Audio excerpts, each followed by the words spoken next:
Moldova. Thank you very much. And first of all, thank you very much for including me, because I do represent a liberal party, which means that in this outstanding event, you have a pluralistic expression of a diversity of groups and political parties of Moldova. I also enjoy the fact that you you committed yourself to organize a great event in Chișinău, and you did it, in spite of all the troubles and tribulations and against the obstacles that have been created for this particular day. It is definitely one important truth. We care about democracy and freedom. Liberals or conservatives, we care about freedom. We express it perhaps differently, but we care about the fundamentals of our humanity. I enjoyed very much the previous session regarding the family, the traditional values, the fact that we have to be united against the common evils, and also we have to understand exactly what is happening with our cherished democracy worldwide. It's not about a unique phenomenon in Moldova that democracy is losing its attraction to the individuals. It's not about a strictly European phenomenon that democracy is losing its adepts or loyalists. It's something that is happening, and we call it a democratical recession. It started somehow in 2000, the peak around 2010, and the world entirely entered into the period of, let's say, nervosity and recession. What were the typical mechanisms for and drivers of this backsliding? First of all, populistic and personalistic rules. Modern backsliding often starts with elected leaders using a popular mandate to concentrate power and erode institutional restraints. The second, polarization. An extreme polarization bringing economic inequality and culture wars, fueling the readiness to bypass democratic norms in favor of the effective or strong man. Third, manipulation of media and misinformation, undermining pluralism and creating confusion among basic facts, weakening democratic accountability. And finally, erosion of the human rights and rule of law. Often declines, they start with the restrictions and the civil society, media and judiciary, followed by systematic changes to electoral and constitutional rules. That's exactly Moldova. Well, some observations. Some countries succeeded to revert backsliding through mass mobilization and reforms, like Brazil, like Poland. Such reversals are challenging and require significant civic actions. That means maturity. That means a class that is dedicated to, let's say, to keep the freedoms and defend their freedoms and individual liberties.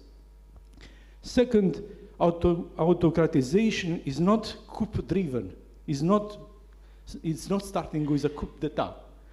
It is largely legalistic, incremental, pas cu pas, as we say in Moldova. Autocratization has shifted often legalistic erosion of democratic norms, and most post-Cold War authoritarianization is carried out by democratically elected incumbent governments, which are undermining checks and balances. Again, this is about Moldova. Today, 72% of the world population live under a certain status of autocratic regime, the highest share in decades. Countries like China, Russia, Turkey, and India have experienced profound democratic erosion, but other nations are following them. Second, the GDP and trade share of autocracies have also increased significantly.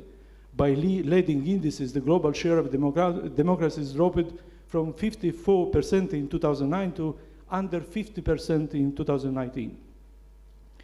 And of course, there are some signs preventing or alerting us about autocratization. The warning signs are also shrinking freedoms, captured media, polarized societies. Unfortunately, they are all visible until the collapse is taking place, stressing the need for vigilant resistance and robust democratic institutions. Autocratization is often driven by external fears. This is again Moldova.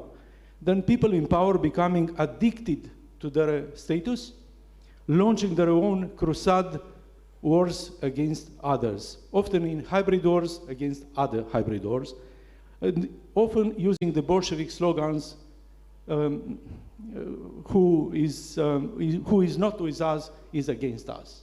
This is typically Bolshevik. That's letting us note a couple of trends of warning signs about autocratization. First, populist and personalistic leaders exploiting grievances, polarizations, and fears. Institutional soft bellies or soft spots facilitating it. When weak media, judiciary, or election safeguards and corrupted, or they are simply playing dances with the incoming autocrats. And external support of indifference.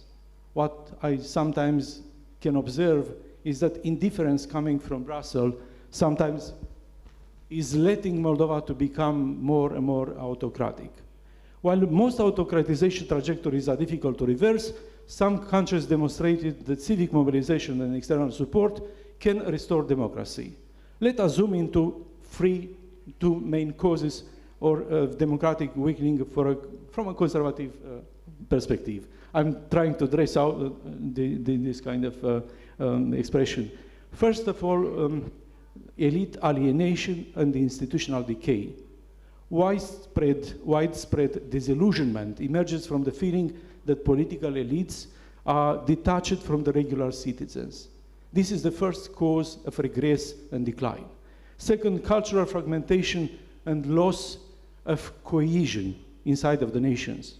People feel a deep sense of frustration when they see political elites undermining traditional values, family and national identity in favor of transnational ideology sometimes. Third, media control and freedom of expression. Soft autocratization, or as Stepan stated in one famous book, dicta blanda. You know, a strong rule or strong dictatorship or dicta blanda, a soft dictatorship or autocratization. A term belonging to Stepan leads to covert awakening of media freedom, civil society, and alternative sources of information.